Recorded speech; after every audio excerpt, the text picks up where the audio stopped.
Ryan Reynolds here from Mint Mobile with a message for everyone paying big wireless way too much. Please, for the love of everything good in this world, stop. With Mint, you can get premium wireless for just $15 a month. Of course, if you enjoy overpaying, no judgments, but that's weird. Okay, one judgment. Anyway, give it a try at mintmobile.com/switch. Upfront payment of $45 for 3-month plan, equivalent to $15 per month required. Intro rate first 3 months only, then full price plan options available. Taxes and fees extra. See full terms at mintmobile.com. My favorite thing about Shipt since I signed up for Target Circle 360? No price markups when I order same-day delivery from tons of local stores. Only a handful of alcohol retailers and items don't count. I won't lie, I've had too much fun being like, markups on groceries? Not in my fridge. Markups on pet food? Not for my DOG. Markups on tools, electronics, home goods, meds? Not in my house. Anyway, it's awesome. Order now at shipt.com/360. Terms apply. Military murder is an independent project and is not endorsed by the Department of Defense or any military component. The views expressed are those of the host. The content of this podcast is not meant to be legal or medical advice. Warning, this episode contains graphic details of murder and is not suitable for young listeners. Listener discretion is advised.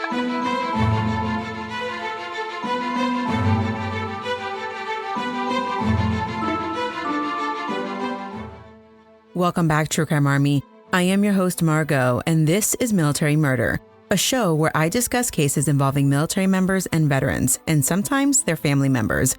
But don't worry, you don't have to know anything about the military to listen, I promise. You just have to be a true crime enthusiast. And if that's you, welcome home. Today's case has been burning in my head for a few weeks now. It's the case of what happened to Sean. Someone originally posted about it in the Military Murder Podcast Facebook group.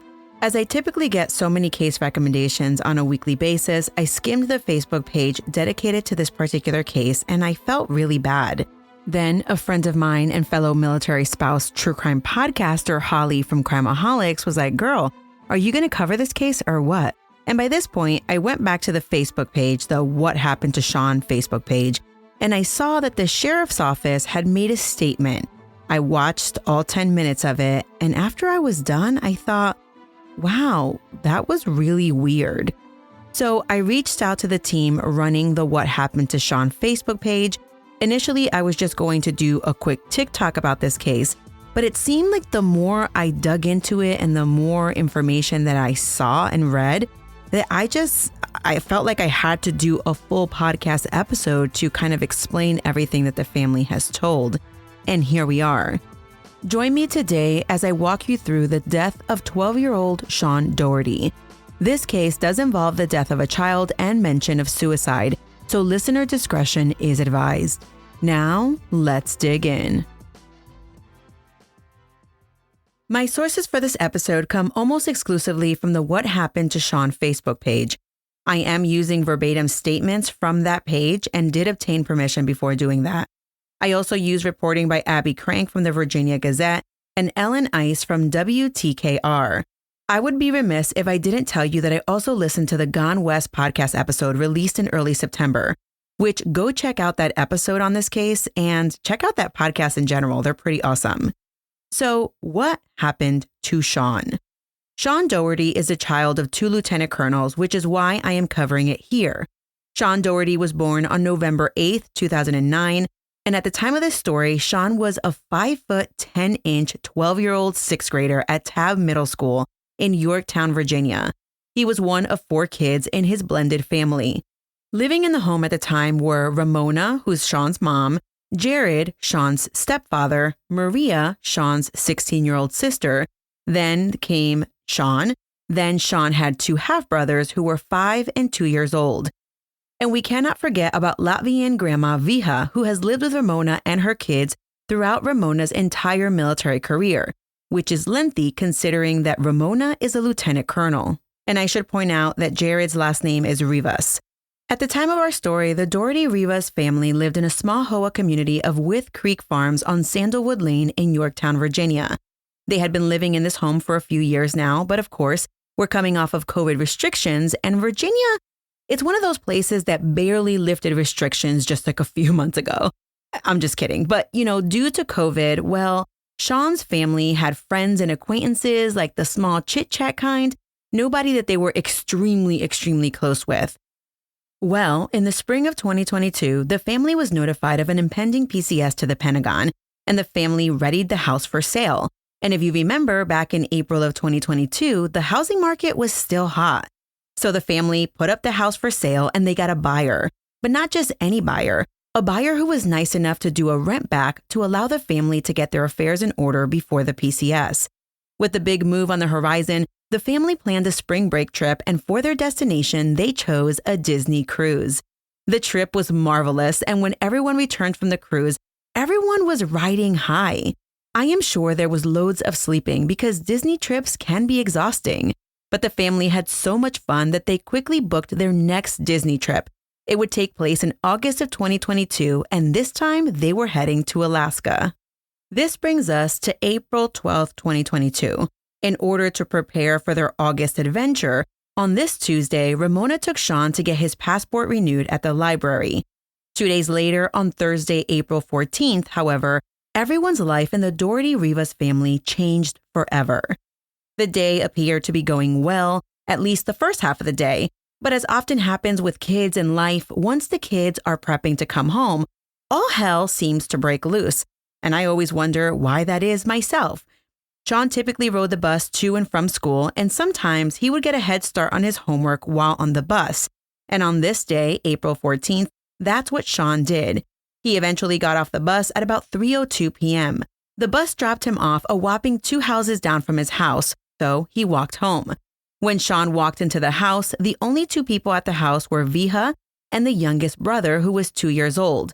And just so you know, the little brother was turning 3 years old in a few weeks. So anyway, the 2-year-old was sleeping on the couch, but just as Sean walked in, Viha asked Sean to watch his brother as she rushed out the front door. You see, just as Sean was walking into the house, Ramona, his mother, had just pulled up to pick up Viha for a medical appointment. Ramona was in the car and she called out to Sean that she would call him on her cell phone on the way out. Ramona told Sean to watch his brother for an hour and that they would be home soon. Sean was cool with that because he loved watching his little brother, and to be honest, he was sleeping anyway. He told his mom that he was going to do his homework, do his chores, and then he was going to play Fortnite with friends. That day, Sean had a school assignment that he had to turn in online, and it was almost as if Sean got home and immediately turned in his homework, because by 3:09 p.m., Sean uploaded his homework, which included a picture of himself holding up said homework. While Ramona was on the way to the medical appointment with Viha, she called Sean again. This time, she relayed that he needed to wake up his brother because he had been sleeping for 2 hours, and if the little brother slept too long, he wouldn't sleep at night. Ramona had strict instructions: wake up your brother, give him a snack, and watch a movie with him downstairs. Of course, typical mom style, she caught Sean while he was on the toilet, and Sean was like, "Mom, I'm pooping." They laughed and ended the call. Then mom brain set in, and Ramona remembered how happy Sean was to play Fortnite with his friends online. So at 3:27 p.m., Ramona called Sean a third time, and she told him that she remembered he really wanted to play Fortnite, so she revised the plan. Instead of watching a movie downstairs, bring brother upstairs to the second floor so that Sean could still play his game. During the call, Sean suggested he would let his little brother play on the iPad as he played Fortnite. Ramona thought that was a good idea. She told Sean where the iPad was and told him to set it all up.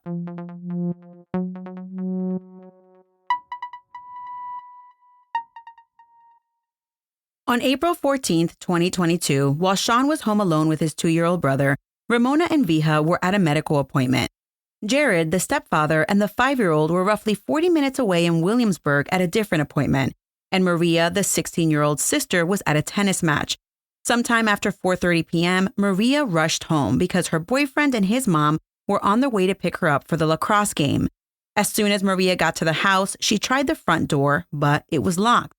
Maria rang the doorbell, she knocked, she probably hollered, but no one came to the door. Maria called her mom and was like, "Mom, where is Sean?"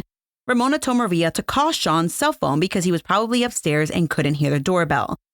Maria was probably pissed. She had places to be. Maria called Sean twice. She sent him 3 text messages, but everything went unanswered. Maria decided she would try the back door, and as she walked around the corner towards the back of her house, that's when she made a gruesome discovery. Maria froze. She wasn't sure if this was real life. There, in her backyard, was a kid's swing set, and hanging from the top bar of the swing set was a person with a bag over their head. Maria had no clue who this person was, but she was terrified. Would that person try to get her? Then she realized the person wasn't moving. Then Maria looked around, hoping to not be alone. And that's when she locked eyes with a landscaper mowing the neighbor's yard. The man looked puzzled and also just kind of stood there. Moments later, when Maria realized she wasn't alone, she walked closer to the person hanging from the swing set and was like, "Hello? Hello?" Maria was having a hard time processing everything, but as she looked closer, it became clear to her that the person hanging from the swing set was her little brother, Sean. And that's when it clicked. She needed to get him down from there. As Maria approached Sean, she noticed that his hands were both bound to his waist by a belt. He had a nylon black bag over his head, and he was hanging from his chin from what appeared to be a shoelace of sorts. Maria processed that Sean's body was so unnatural because his feet were so close to the floor that he could have easily just stood up and released any pressure from his neck. Maria tried to lift Sean to release pressure from his neck, and with her other hand, she got her phone and dialed 911. That call came in at 4:54 p.m. At some point, Maria was able to lift Sean's head out of the shoelace that was holding him to the swing set around the neck. While still on the phone with 911, Maria brought Sean down and performed 6 minutes of CPR on Sean until, of course, the EMTs arrived and took over. And at this point, you might be wondering why Maria didn't recognize her brother more quickly when she entered the backyard. And it's because not only was Sean's face covered with a bag, but Sean was not wearing his regular clothing. He was actually wearing his stepfather's clothes. Once the EMTs arrived, they noted that Sean's arms were so tightly bound to his waist by that belt, the EMTs had difficulty removing said belt. And it was important to remove the belt to administer shocks with the AED. When the EMTs removed everything from Sean's head, he wasn't wearing his glasses. Instead, his glasses were laying on the ground nearby. They were broken and they were missing one of the 2 lenses. While the EMTs were at the house, they were focusing on Sean as they shocked him with the AED. And at some point, they did get a heartbeat, but they didn't realize till much later that by that point, Sean was too far gone.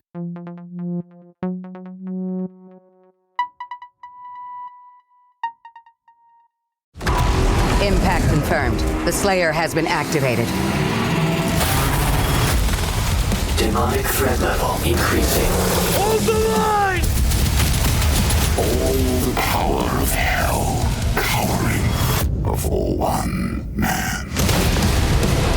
id Software presents Doom, The Dark Ages. Available now on Xbox Series X and S, PlayStation 5, and PC. Rated M for mature. Get ready for Universal Epic Universe, featuring the wizarding world of Harry Potter, Ministry of Magic, and Super Nintendo World. Now open at Universal Orlando Resort.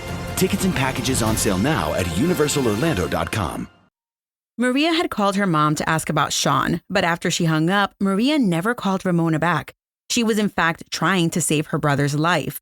Ramona was left in the dark, but she was on her way home. As she pulled up to the last light before getting home, flashing sirens raced by her. Ramona prayed, "Please don't turn right, please don't turn right." But the emergency vehicle went right. Then, as she followed the sirens and lights down her street, she prayed that they would keep driving past her house. But they didn't. They stopped right out front. Ramona got to the house. She threw the car into park as she ran towards the backyard of her house. There are 2 gates, one on each side of the house that leads to the backyard. The family never used the gate on the right side of the house, but for some reason, that's the gate where everyone was gathered on this day. Ramona, still in full military uniform, noted that the left gate was wide open, and that's the gate that she used to access the yard. As she approached the rear of the house, she saw everyone gathered under the swing set. And that's when she saw a set of naked legs laying there. The person had on black underwear, while the EMTs were trying to revive the person. A police officer saw Ramona and pushed her back, asking her to let the medics do their job. And that's when Ramona fell to her knees and let out that horrific scream, "No!" As Ramona helplessly looked on, millions of thoughts raced through her head. Why was Sean outside? Did he fall? Was there an accident? And that's when she heard someone yell, "Heartbeat!" The officer then insisted that Ramona move back. And as this was happening, it clicked to Ramona that she hadn't seen her 2-year-old. Where was the toddler? Just as she even thought another thought, Maria saw Ramona and ran towards her. They both ran inside the house as an officer followed nearby. As Ramona turned the knob to enter the house from the rear, the back door was unlocked. As Ramona entered the home, she made inventory of everything she saw that was odd or out of place. I imagine in a high-stress situation like this, you get like a tunnel vision and everything kind of comes into focus as sounds around you sound distant. I mean, I haven't read that anywhere that that's what she experienced, but that's what I imagine. When Ramona entered the home, she saw a few things that were odd. Sean's Crocs were upside down next to 2 closed garbage bags on the floor. The trash bags appeared to be ready to take out, and that was one of Sean's chores that day. Ramona continued into the house and into the living room, and that's when she saw her toddler hiding behind a pile of laundry on a chair. Ramona yelled her son's name as she scooped him up into her arms, and that's when the 2-year-old started to cry. Ramona said that he didn't look like his normal self. Ramona went to the front door, and that door was locked, just as Maria had said. And Ramona ran out the front door. She saw a neighbor standing nearby with a landscaper. Ramona was frantic. She yelled, "What happened? Did you see what happened?" The neighbor said no. The landscaper then mumbled, "I don't know him. Who did it?" Ramona was desperate for answers. She ran to a different neighbor who was also outside mowing their lawn, and that neighbor said he didn't see a thing. Ramona was baffled. A bunch of grown-ass adults out mowing their lawn. Her kid in the backyard. Mind you, she still had no idea what happened to him, but she could not believe that no one saw a thing. The crazy thing is that her backyard fence is only 3 feet tall, so it's not really a privacy fence so much as it is a land division.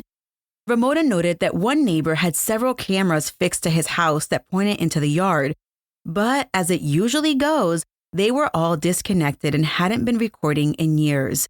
Ramona's mind was racing a million miles a minute. She first called her boss and told him that she thought her son was dead. Some people might find it strange that Ramona first called her boss, but she's military, and honestly, as I've mentioned before, military folks are like family. Ramona's boss said that he would be right over. Then Ramona called her husband, Jared. She was so distraught that she was only able to get out that Sean was hurt real bad and they were trying to revive him. Jared immediately grabbed his son and rushed home. Meanwhile, Ramona watched as Sean was hoisted into the ambulance. Ramona was trying to get into the ambulance with Sean, but she wasn't allowed to. Ramona then jumped into the first responders' fire truck, and as it backed out of its spot, up pulled Maria's boyfriend and mom. The boyfriend's name is AJ, and his mom is Jamie. AJ and Jamie jumped out of the car. AJ ran to console Maria, who was distraught, and Jamie caught up to Ramona in the fire truck and asked, "What the f***? Is he okay?" Ramona shook her head no and asked Jamie to watch after the house, to watch after Maria, Viha, and the toddler. As they took off, Ramona asked the driver for an update, and he only said, "Have hope." He said that because while they were attempting to resuscitate Sean, they did get a few heartbeats. When Ramona arrived at the emergency room, it was as if they expected her, clearly, and they guided her through a secure door down to where they were working on Sean. Ramona remembered seeing nurses and doctors 3 rows deep in the hall, all watching and praying. She saw a woman in scrubs fall to her knees in prayer, tears pouring down her face. As the doctor who was with Sean walked out of the room, the sea of doctors and nurses parted to make way. As the doctor approached Ramona, Ramona just let out a gut-wrenching scream, "No!" Ramona yelled as the doctor told her that Sean was dead. Ramona demanded to see her baby, and of course, they allowed it. Sean was laying still on the gurney. I imagine it looked like he was probably sleeping. Ramona knelt beside him on his left side as she grabbed his feet and kissed them. Ramona remembers thinking that his feet were so clean and perfect. Ramona knew that this would be the last time, or one of the last times, that she would see his body. The sorrow and grief was indescribable. But while sorrow and pain had entered Ramona's brain and body, Ramona was a professional, and at the same time, her analytical mind had already kicked in as she mentally recorded everything from the moment she arrived at her house after the medical appointment. At one point, everyone else left the room, and Ramona was left with Sean and with one other person, a female chaplain. Ramona sat there looking at her son. He was covered up to his neck with a blanket. But Ramona was curious. She wanted to inspect every inch of his body, and I don't blame her. Ramona started her inspection at his face. According to Ramona, he looked angelic, peaceful, and she noted his face was flawless, unharmed. There was no swelling, his teeth were perfect. During this time, Sean still had the tube in his mouth from being intubated. He had a C-collar on his neck that the EMTs placed on him at the house, and his eyes were half open. Ramona confirmed that his eyes weren't swollen and they were clear green as always. Ramona opened his eyelids wide and his pupils were huge. Ramona now coming even more into realization that Sean was no longer living in Sean's body. Ramona brushed her son's hair back as she kissed his forehead and smelled him one last time. She said he smelled musty. Almost simultaneously, Sean's right hand popped out from under the blanket, and Ramona instinctively gently grabbed his hand and put it back. Then she grabbed Sean's left hand to hold it just one last time. And as she held his hand, she noticed blood between his fourth and fifth finger. She realized this was likely evidence as she took her phone out and snapped a picture. In reviewing this picture later, which I have not personally seen, but Ramona has, she noticed marks on Sean's wrist consistent with being bound by the belt. Eventually, when Ramona got the medical examiner report much later, however, the ME noted that there were no marks on Sean. As Ramona lifted one of Sean's arms to inspect and take a picture, she froze in absolute terror as she let out a scream. Ramona noticed that Sean wasn't wearing the clothes he had been wearing when he got home from school. He wasn't wearing his own clothes at all. Sean was actually wearing one of his stepfather's dress shirts. Ramona's brain immediately started to race. Did someone put this on Sean? Was someone still in the house? The chaplain immediately ran out to get help. It should be noted that an investigator was nearby talking to a doctor. Ramona used her cell phone to call Jamie, AJ's mom, who was at the house. She wanted to tell Jamie that Sean was dressed in Jared's clothes and that she believed someone could still be in the house. Ramona's brain then continued into overdrive as a mental video played in her mind of seeing Sean laying on the ground wearing black underwear underneath the swing set. As she snapped back to reality, Ramona realized that Sean was wearing Jared's underwear as well. As Ramona made this realization, the investigator walked in. Ramona told the investigator about the clothing, and Ramona was escorted out of the room immediately because Sean's body was now evidence in a possible criminal investigation. Sadly, in that moment, Ramona would not be able to inspect the rest of Sean's body, and that was the last time that she saw her son up close and personal before his funeral. Ramona stood in the hallway. All she could see were the camera flashes as investigators took pictures of Sean. Ramona was then taken to an empty room. Soon, Jared arrived to console his wife. They both sobbed uncontrollably as they prayed that God take good care of their boy now that he was no longer on earth. Ramona eventually begged to see Sean one last time, and she was told no. Ramona sobbed in full military uniform, begging the investigator, please, please, just one more look. And it must have been too much to bear for the investigator because he said, okay, fine, one more look. Sean was wheeled out in a stretcher, and as they lifted the blanket just enough for Ramona and Jared to see Sean's face, Ramona cried, and that's when they wheeled Sean away.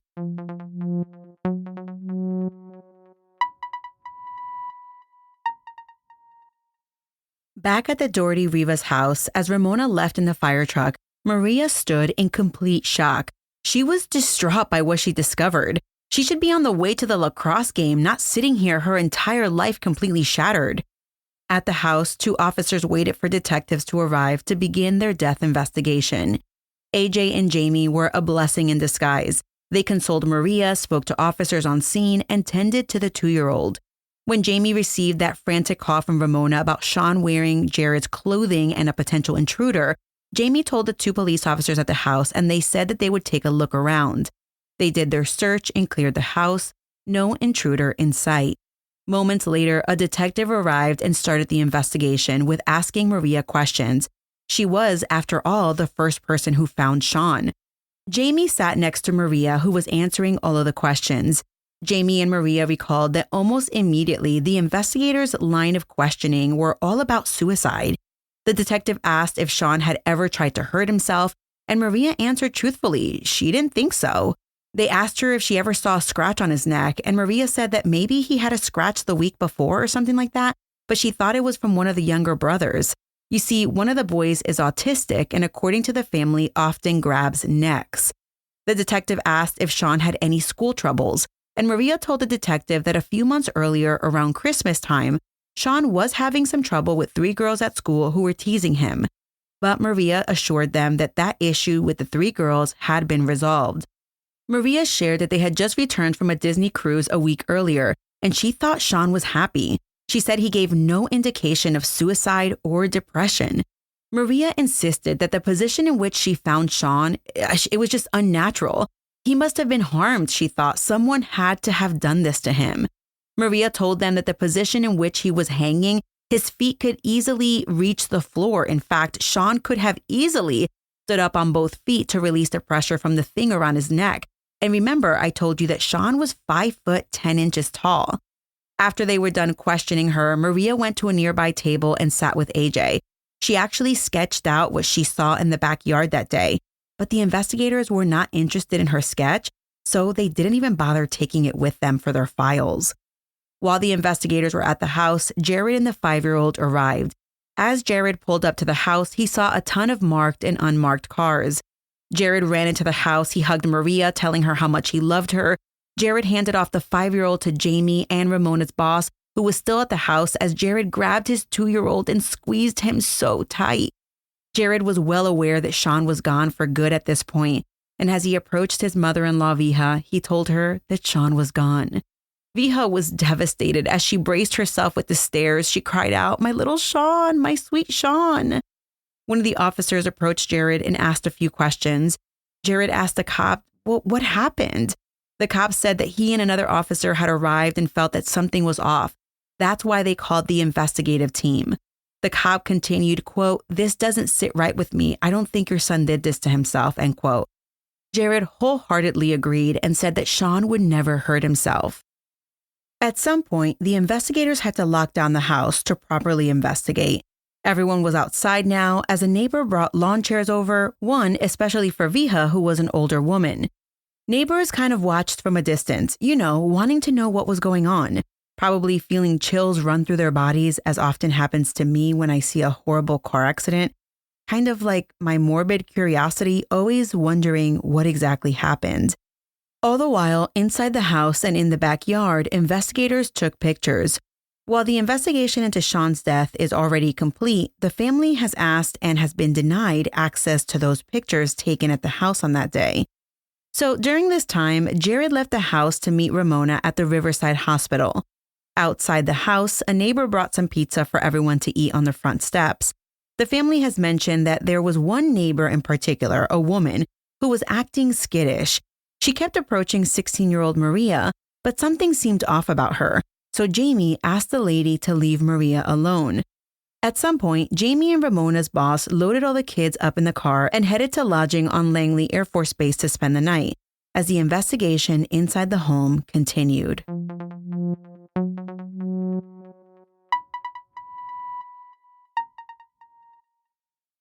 It was 20 minutes from the Riverside Hospital to lodging on Langley Air Force Base. This 20 minutes felt like an absolute eternity for Ramona and Jared. The drive was stoic at times, and at times it was pure chaos, as Ramona painfully cried out for her son as she was coming to terms with her new reality. When they arrived at lodging, long hugs and kisses were exchanged with Grandma and the kids and those there to console the family. It was clear no one knew what to say. Almost immediately, Jared's phone rang and he stepped out to take the call, as Ramona scooped up her 2-year-old, who in typical 2-year-old fashion was jumping on the bed. Ramona asked the child what happened to Sean, and that's when the 2-year-old, who was almost 3 in fact, said the most unthinkable thing ever. He said a friend came over to the house and was punching Sean, and then in a little 2-year-old fashion, he made punching motions.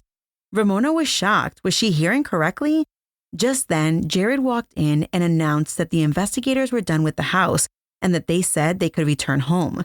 Ramona noted that it was almost midnight. Did they even want to return to the house without Sean? A family decision was made to return to the house, and they packed it all back up and drove home. As they pulled up to what used to be their idyllic neighborhood on Sandalwood Lane, everything seemed normal. It was well after midnight, but the neighborhood was eerily quiet. And from the outside looking in, it didn't appear that anything out of the ordinary happened there that day. Was this real life or just some sort of bad dream? Jared and Ramona grabbed the kids as they made their way inside the house. Immediately, things inside seemed out of place, but the adults couldn't pinpoint what was different. Everyone gathered in the living room as they all tried to think of next steps. Ramona walked into the kitchen, and that's when she spotted a peach in a bowl on the counter. Ramona believed that the peach was in a bowl because that was Sean's favorite after-school snack. She imagined that he was in the kitchen getting his snack ready. But why was it just sitting there? She saw the 2 trash bags tied up on the floor. Ramona gathered that Sean had gone upstairs to get the mini trash bags from the upstairs bathrooms. She saw Sean's Crocs upside down on the floor in front of the bags. The Crocs thing was weird to Ramona because, 1, why were they upside down? And because no one in this household was ever barefoot inside. And according to Ramona, Sean couldn't stand walking around barefoot. It was then that Ramona opened the pull-out drawer where the 2 trash receptacles were located inside the cabinet, and she saw 2 new trash bags had been placed inside the trash bins. Ramona imagined that Sean was doing his chores. He removed the old trash bags and then put new liners inside. Ramona also saw 2 additional trash bags on the floor. They were empty but torn. But what really caught her attention was that when she picked up one of those trash bags that were torn, she noticed that the bag was different from the ones she kept at home. This bag had bluish handles. Her bags had red handles. Ramona and Jared then walked upstairs. While upstairs, they noticed that the second level felt really hot. And when they checked the thermostat, it was set to 85. Immediately, they wondered who the hell touched the thermostat. Ramona continued towards the master bedroom, and as she walked in, she found another odd thing. Right there, in the middle of the floor between the master bedroom door and the master bathroom, were Sean's underwear. Jared's dresser drawers were also open. Ramona and Jared, at this point, felt uneasy, and they called police and asked them to send a patrol car. Then they locked all the exterior doors and barricaded them with chairs. In this very moment, the couple could not believe that they had never invested in a home security system. They were so caught up in the make-believe safety that nothing like this could ever happen to them. In fact, they were known to occasionally leave the door unlocked. Now, not having a home security system just felt reckless. That night, everyone slept in the master bedroom, but no one really slept. In the night, Ramona got up and walked into Sean's room. She saw his unmade bed and his AirPods on the charging station. The iPad was somewhere in the house on its charger, meaning that Sean never unplugged it for his brother. One of the investigators told Ramona that they found Sean's cell phone in his room, which Ramona found odd. Why wasn't Sean's phone on his person? And where exactly did they find the phone in his room? Another thing that was odd is that Sean never logged on that day to play Fortnite with his friends. In that moment, Ramona grabbed one of Sean's hoodies, hoping that it would provide her some sort of comfort. But it didn't. She sobbed and heaved for hours, afraid that she might never sleep again.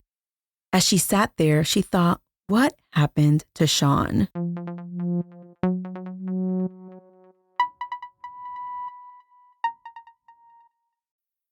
Fellas, you know Degree Cool Rush deodorant, right? Well, last year they changed the formula, and guys were mad about it. One dude even started a petition. So guess what? Degree heard us, admitted they messed up, and brought the original Cool Rush scent back exactly how it was. And it's in Walmart, Target, and other stores now for under $4. So grab some and remember why its cool, crisp, and fresh scent made it the #1 men's antiperspirant for the last decade. Degree Cool Rush is back, and it smells like victory for all of us.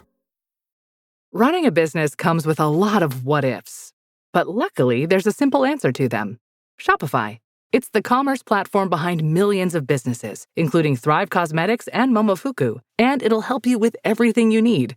From website design and marketing to boosting sales and expanding operations, Shopify can get the job done and make your dream a reality. Turn those what-ifs into... Sign up for your $1 per month trial at shopify.com/special offer.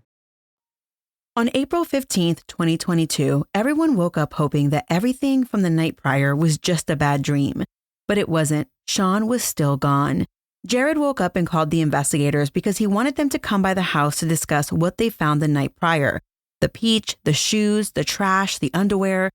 Before investigators arrived, however, Jamie, AJ's mom, arrived at the house with food for the family. That morning, Jamie called the high school guidance counselor to let them know about Sean and to let them know that AJ and Maria would not be at school that day. And to be honest, they might not be there for a few days. The two teenagers might also need some help when they return to school because this was a very stressful situation. The guidance counselor assured Jamie that they would take care of everything and for the kids not to worry about school. Jamie was heaven sent for the family. That morning, she started to clean up the kitchen for Ramona, and as she was sweeping, something popped out at her. A large handprint on the window panel on the back door, the one that leads to the backyard. Quite honestly, it was a weird spot for an adult handprint, and the print had like a residue or film on it.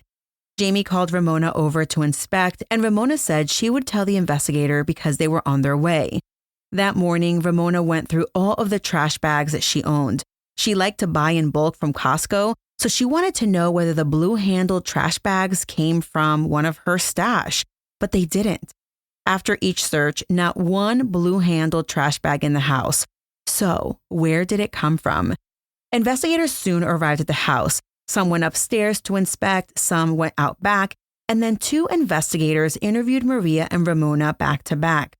The investigators asked about any enemies, bullies, or anything like that Sean may have had. Then, investigators showed Ramona a video of Sean at school the day he died. Ramona said that Sean looked like his typical bubbly self in the video, walking down the hall with his friend. That day, when Sean went to school, he was wearing a jacket, a flannel, and some shorts. It should be noted that about 3 weeks after Sean's death, the school provided the picture that Sean had submitted at 3:09 p.m. to investigators. That picture also helped to identify what Sean was wearing that day to school. It turns out that the jacket and flannel that Sean wore that day were later recovered in the home, hanging in the coat closet. Also, it should be noted that authorities took Sean's cell phone, laptop, and iPad during their initial sweep of the house. Before investigators left the house on this second day, they asked the family if anyone knew Sean's passcodes for his devices, but they didn't know any of them. Ramona then asked them if they would be speaking to Sean's friends, and the investigators said yes. Then Ramona, trying to be helpful, gave the investigators a list of Sean's friends and contact information, so they knew exactly who his closest buddies were. Oh, and one more thing. Ramona asked the investigators to take Sean's underwear that she had bagged the night before when she found them oddly placed in her bedroom. According to her post on Facebook, the investigators reluctantly took them. She then asked the investigators to take a look at the handprint on the window, the back window. Ramona somehow learned that during their initial search, not one print had been lifted from the house. Ramona urged them to lift this particular print, and they agreed, telling her that they would send it out for testing. As the investigators were leaving, they advised Ramona and Jared to not disclose details of this incident to anyone. Eventually, when all the investigators were gone, Ramona and Jamie went out back to look around. They couldn't help but look up and count 6 nearby houses with a second floor with a direct line of sight of that swing set. Yet no one saw anything. Later that afternoon, investigators called to speak to Jared. They had questions about his clothing and also about what Sean was wearing on his head at the time of his death. Investigators told Jared that when they found Sean, he had like a silver, kind of grayish bag with black letters. The black letters on the bag spelled SHOEI on it. The bag, it should be noted, was not a plastic bag. It was a bag typically used to store a motorcycle helmet. Jared immediately recognized the bag as possibly an old motorcycle helmet that he had stored in a pile in the garage. That specific pile was the Goodwill pile. When Jared and Ramona checked the garage, sure enough, one of the motorcycle helmet bags was missing. The other helmet bag was there, but it was missing the string to close it shut. Investigators then asked Jared about the clothing that Sean was wearing when he was found. They never showed Jared a picture to properly identify them. They just mentioned what they looked like, and Jared assumed it was a pair of his jeans. With all of the weird things going on, Ramona felt compelled to do something else, and that's when she called the FBI.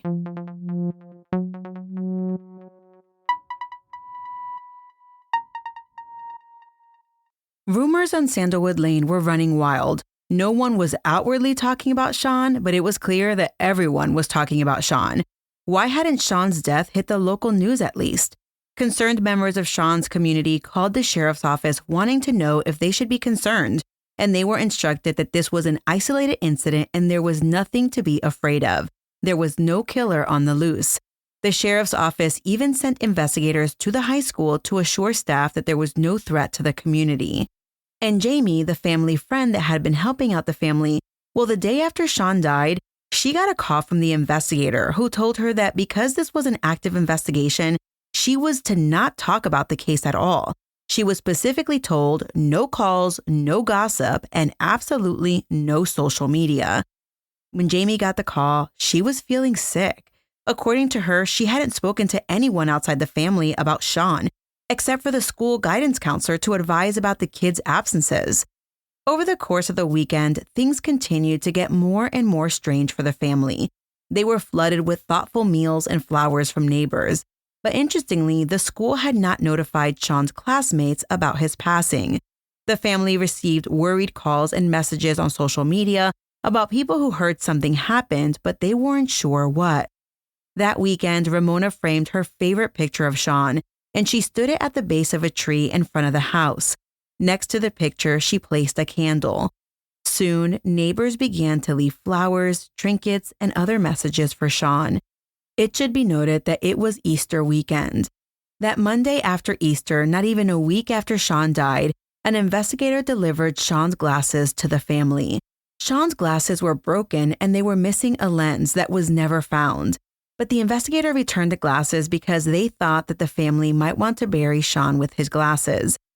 That same day, a representative from the sheriff's office visited all of Sean's classes and spoke to his classmates about suicide. And then the sheriff's office representative informed everyone about Sean's passing. The next day, that Tuesday, the school principal sent out a pre-recorded message informing the families that Sean had passed away and also informing them that grief counseling was available. An email soon followed echoing the same remarks. At one point, all of Sean's 6th grade teachers got on one call to Ramona. They all expressed their condolences first, and then they expressed their doubts that Sean committed suicide. They pointed to Sean submitting his homework that same day after arriving at home. He was happy and in a great mood that day, they all said. During the days after Sean's death, parents who had been interviewed or who had allowed their kids to be interviewed reached out to Ramona to inform her that the investigators only appeared to be looking at the case from a suicide angle. At the time that this was going on, Ramona and Jared both went out and canvassed the neighborhood. They were looking for home security footage and asking those same neighbors if the police had been by with questions about said footage. Each of those neighbors responding no. Someone in the community posted on the HOA social media group asking for video surveillance, like security footage. And someone actually posted a still image from their home's surveillance video. The camera was angled towards the front of Sean's house, and outside the house was a landscaper's truck. The video was timestamped at 4:36 p.m. on April 14th, 2022, which would have been just 13 minutes before Maria arrived home.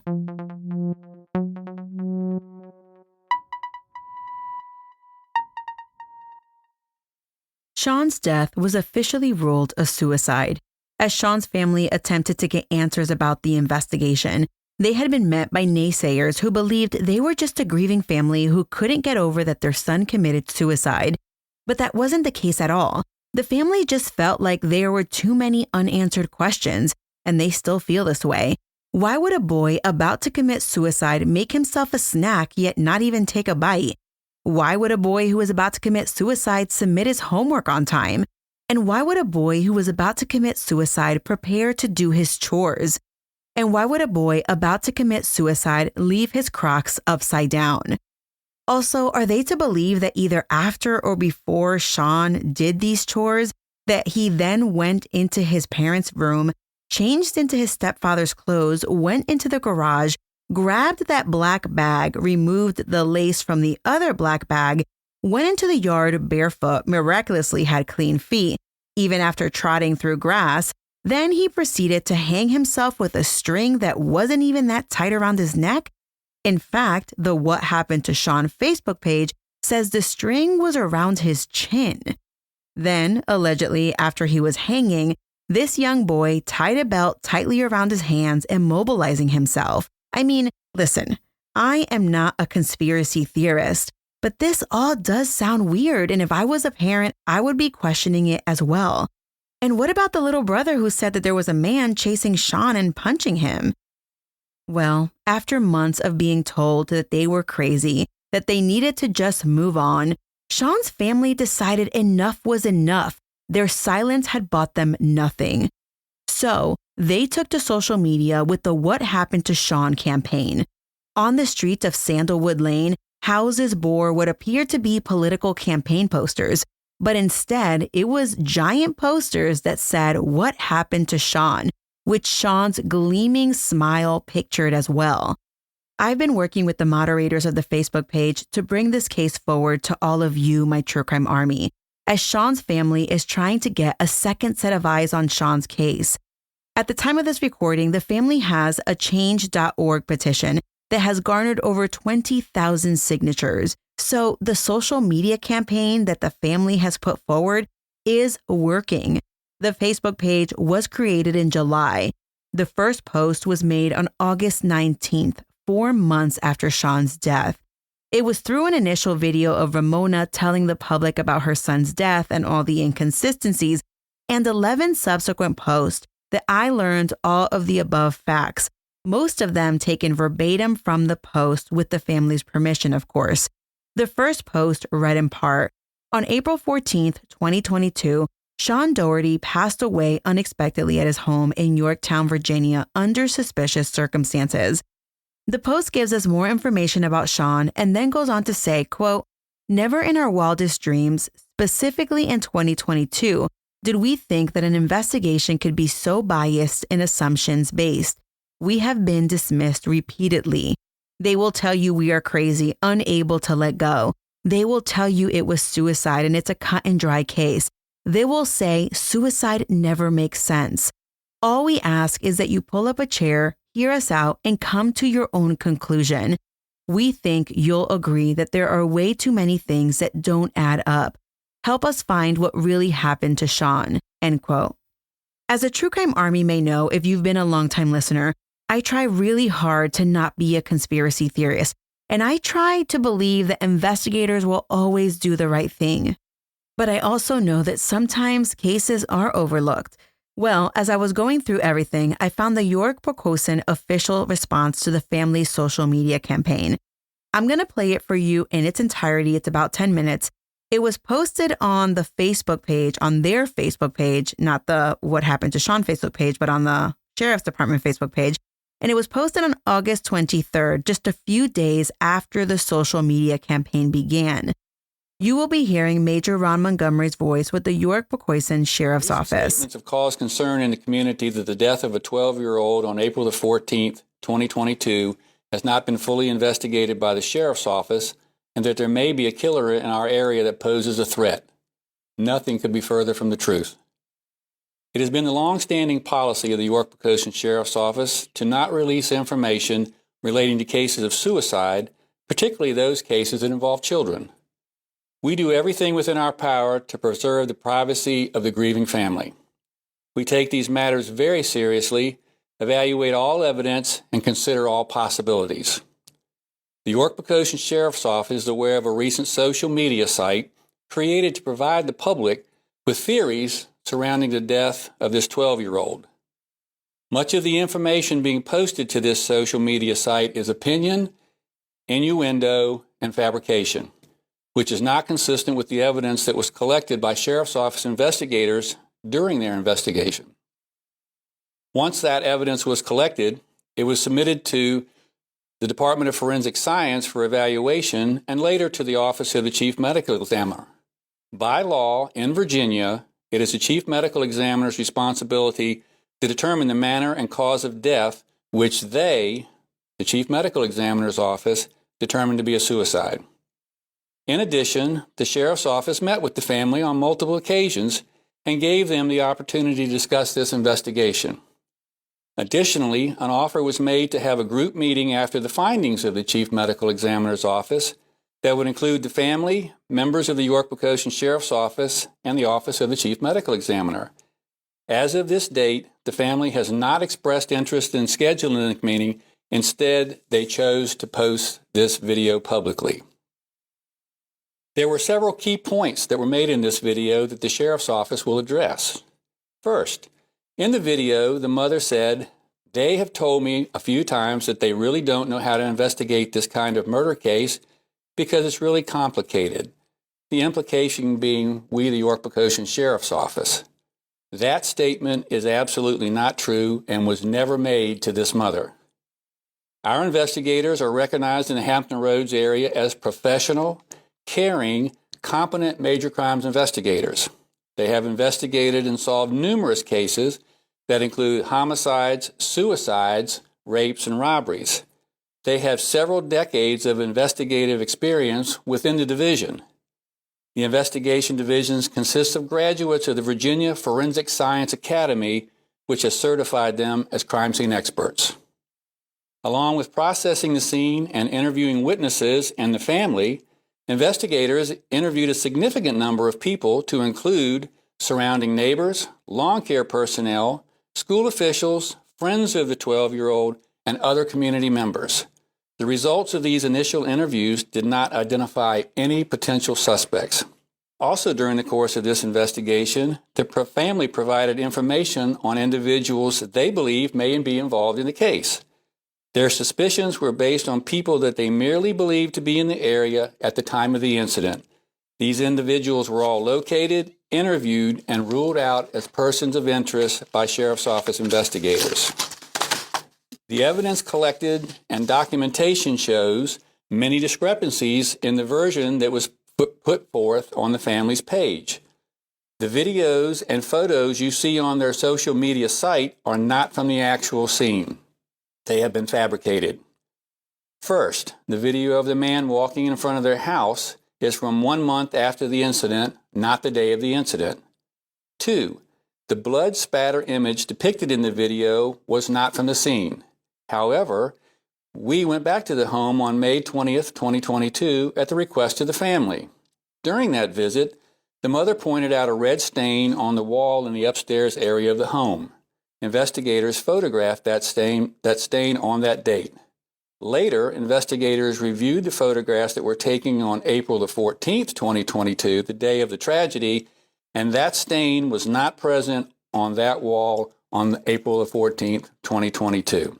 In the mother's video, she states that her 2-year-old child witnessed the events that occurred in the house. During a recorded interview on April the 14th, 2022, between the mother and Sheriff's Office investigators, she stated when she left the house that afternoon to take her mother to an appointment, the child was asleep.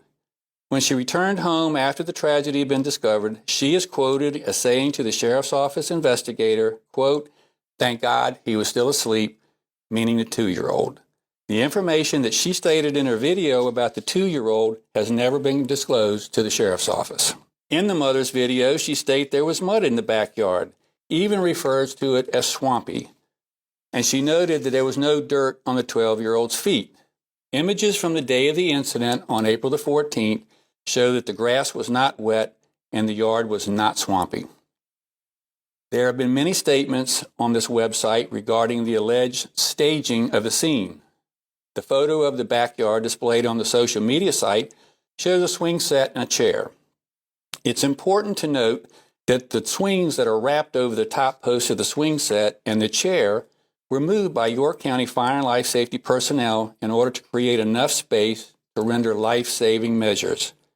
The chair was moved from its original location under the swing by Fire and Life Safety personnel where the 12-year-old was hanging, to the front of the swing set, and the swings were moved to provide workspace. Our investigation determined that the chair was originally located on the deck at the rear of the home and was moved to the swing set area. Also during the course of our investigation, DNA samples were collected from the cord that the 12-year-old was found suspended from. This cord was not a shoestring. It came from a motorcycle helmet bag that belonged to the stepfather that had been previously located in the garage. The 12-year-old's DNA was the only DNA found on this cord. Specifically, the DNA swabs were taken from the knot placed in that cord, and the only DNA on that knot belonged to the 12-year-old. In the video, there's an allegation that members of the YPSO, the York Poquoson Sheriff's Office, washed blood from the 12-year-old. At no point did any member of the Sheriff's Office clean or remove any blood from the scene or the child. At the hospital, investigators placed bags over the 12-year-old's hands prior to him being transported to the medical examiner's office. This is common practice to prevent the loss of any potential trace evidence. Based on the fact that the family was telling us that neighbors had information that they were providing to the family about possible suspects, our investigators went back to interview those neighbors, and none provided any additional information or new investigative leads. There is a statement in the mother's video about the unusual location of the 12-year-old's underwear. The clothing that the 12-year-old was wearing when he was located that day belonged to his stepfather, to include the stepfather's shirt, pants, belt, and stepfather's underwear. The 12-year-old's underwear were found in the same room where his stepfather's clothes were kept. In the video, the mother states that someone from the York Poquoson Sheriff's Office sent her a text that stated, quote, "Time to move on." To our knowledge, that statement was never made. We have done some research and have not been able to locate a text message telling the family to move on. The only text similar to this was a text between the investigator and the mother, where the mother states to the investigator, quote, "It is time to heal." Several theories were presented to the Sheriff's Office investigators by the family. The first theory provided to the family about what happened that day stated that they believed that this was a burglary, and during the burglary, their 12-year-old was sexually assaulted and murdered. However, Sheriff's Office investigators found no evidence of an intruder, and laboratory and medical evaluations of forensic evidence sent to the laboratory found no signs of sexual assault. The second theory presented by the family was that this was carried out as a military-type operation directed at them, the family, due to their rank in the United States Air Force. And finally, they identified 3 different people based solely on speculation that they frequented the neighborhood. All 3 of these people were located, and Sheriff's Office investigators eliminated them as persons of interest in this incident. We did not address every inconsistency or fabrication from the social media site. We conducted a thorough, professional, and exhaustive investigation. There is nothing whatsoever to indicate that there is a killer in our community. As I stated at the beginning of this video, it is our policy not to discuss these issues in public, particularly when they involve children. However, the social media site has caused great concern within our community.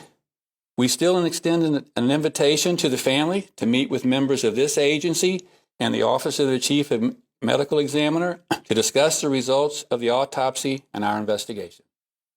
By the time that the Sheriff's Office made this public statement, the family had made a handful of Facebook posts. I think in listening to the Sheriff's Office response, what caught me off guard was when they said that they had invited the family to talk to them and the family had declined. I have since been told by the Facebook admin that this is incorrect. The family never declined to come in and talk to them at the time that the sheriff made this statement. In fact, the family has met with the Sheriff's Department on numerous occasions. I think the issue with this case is that the sheriff refuses to release their files to the family, and they mentioned that due to sensitivities or whatever, because this case involves a child, they won't be releasing it. But I think in a case where the family is the one asking and the department has clearly made a ruling, that they should release it. After this public statement, the family began a change.org petition asking for an independent agency to investigate the case. The family also responded in kind to the sheriff's office, quote, official response, end quote, calling it cold, uncaring, and defensive. The family also addressed a few things from that video, specifically the fact that over the course of several weeks after Sean's death, the family recorded the outside of their home to see if anyone would revisit the crime scene. There is, according to the family, one individual who was filmed numerous times throughout several nights just kind of walking by the house. With regards to the 2-year-old, no one really knows if he was sleeping the entire time after Ramona left and when she arrived back. When Ramona first spoke to the investigators who were at the house, Ramona initially assumed that the 2-year-old was asleep, but it wasn't until she met up with him much later that he said that thing about the man punching Sean. And according to Ramona, she did disclose this statement to the investigators. There are other clarifications that the family made, but some that I haven't mentioned already are the fact that Sean didn't leave a note and that he was never searching online on how to commit suicide. The family ended this response post by stating that they just want another agency to look at the case and provide a second opinion. When Ramona told Sean and the rest of the family that they would be moving to the DC area so that she could work at the Pentagon, Sean jumped up screaming with excitement and said he couldn't wait to tell his friends that his mom worked for the Pentagon.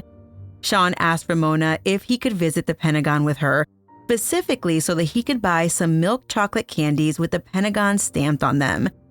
After Ramona PCS'd to the Pentagon without Sean, she went to the chocolate shop and bought one of those candies. She placed it right next to Sean's picture because that is what he wanted after all. In the end, Sean's parents told the Virginia Gazette, quote, "We're not investigators, we're just parents that lost an amazing kid. No matter what, no one can argue that he doesn't deserve a second shot," end quote. If you have any information that could aid the investigation, please send your tip via email to whathappenedtoshawn@gmail.com. Or you can call the tip line at 804-905-8613. Before I let you go, I do not want to dismiss a discussion of preteen and teen suicide in this episode, even if it's not what happened in this case. In looking up statistics about suicide in this age range, HealthyChildren.org reported that in 2021, emergency rooms noticed a sharp rise in 12 to 17-year-olds needing treatment for suicidal ideations or actions. A recent federal survey, according to the website, revealed that 4 in 10 high school students reported feeling persistently sad or hopeless, while 1 in 5 said that they'd actually thought about suicide. Our kids are affected by suicidal thoughts the same as adults. If you're trying to navigate how to talk to a preteen or a teen about suicide, be sure to reach out to the National Suicide Prevention Lifeline at 1-800-273-8255.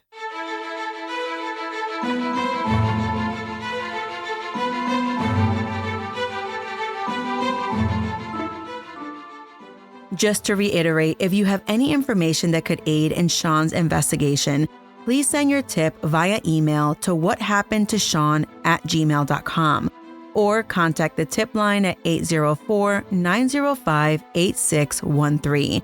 I also highly recommend that you follow the What Happened to Sean Facebook page because they give additional details every few days. Also, I do believe that Sean's family is pushing hard that this will make national news. So be sure to follow me on social, on Instagram at Military Murder Podcast and on TikTok at Military Margot with a T at the end, where I will provide any major updates when they pop up about Sean's case. This show was created by Mama Margot Productions and produced in collaboration with my Bootcamp and Hire fan club members. This month's executive producers are Jen, Tina, Alicia, Bob, Falcon 13, and Nicole. This month's newest associate producer is Christy. This month's newest assistant producers are Leslie, Claudia, Jennifer O, Madlene, and Tiana. The music was created by Ty Apps.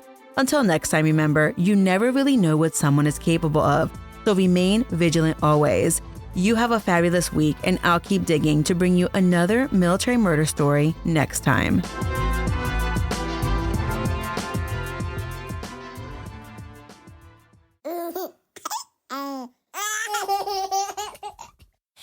Mama's working on her podcast.